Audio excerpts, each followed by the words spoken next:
Lebanon में Israel की भीषण स्ट्राइक, हिजबुल्लाह के ठिकानों पर इजराइल ने गिराए बम। हमले में हिजबुल्लाह के कई लड़ाके मारे गए।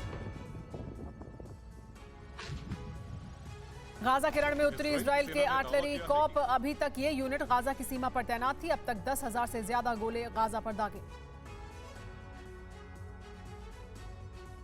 इजराइल ने एक दिन में हमास की 850 माइंस को किया तबाह। हमास लड़ाकों ने खाली कमांड सेंटर और स्कूलों में बिछाए गए थे माइंस।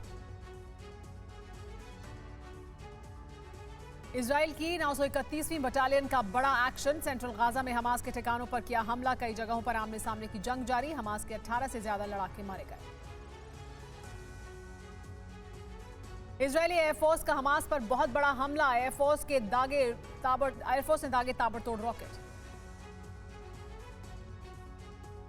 जबालिया में हमास के लड़ाकों का सरेंडर। 50 से ज्यादा लड़ाकों ने किया आत्मसमर्पण। 2 दिन पहले भी बड़ी संख्या में हमास के लड़ाकों ने किया था सरेंडर।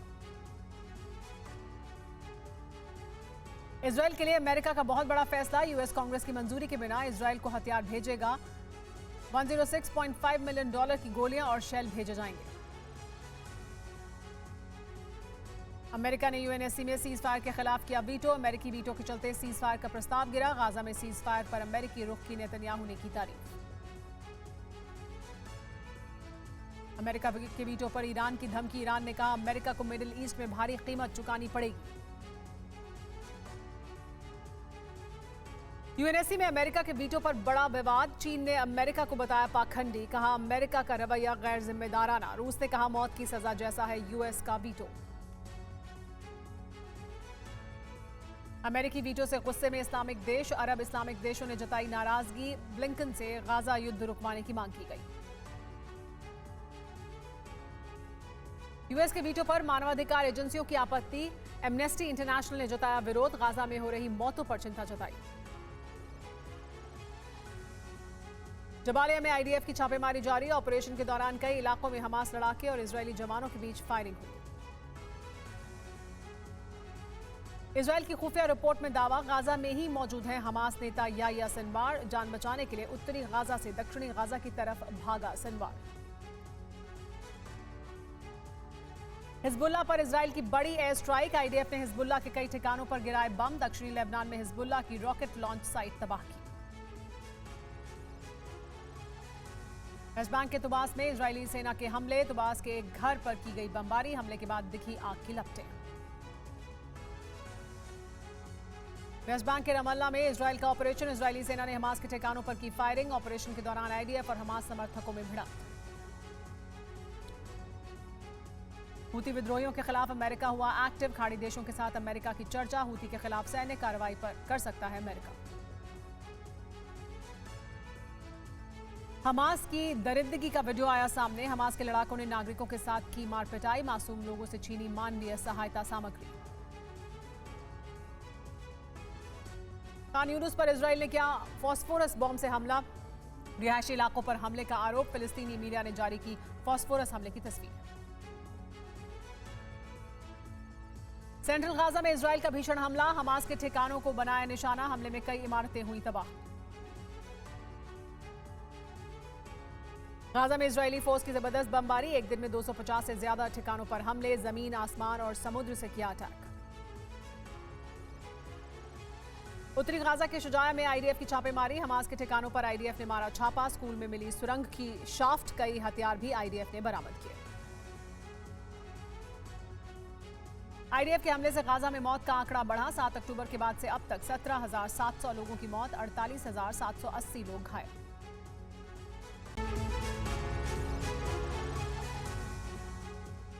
अमेरिका और ब्रिटेन के विशेषज्ञों की एक agency middle east research and information project के 15 साल पहले चेतावनी दी थी कि मिडिल ईस्ट में परमाणु युद्ध का खतरा लगातार बढ़ता जा रहा है।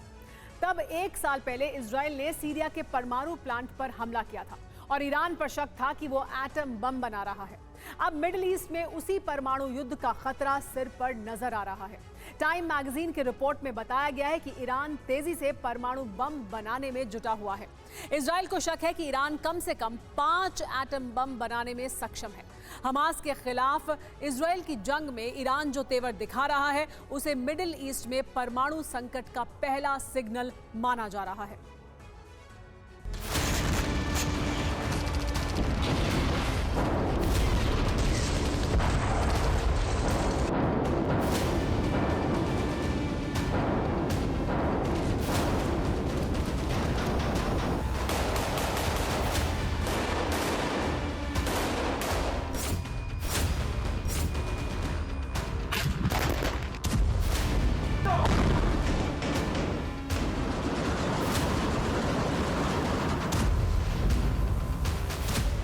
हमास को नेस्तनाबूद करने के लिए फिलिस्तीन पर इजराइल के घातक हमले अब पूरे मिडिल ईस्ट के लिए खतरे का सायरन बजा चुके हैं। इस खतरे की वजह है हमास और इजराइल की जंग में ईरान की लगातार बढ़ती दखल।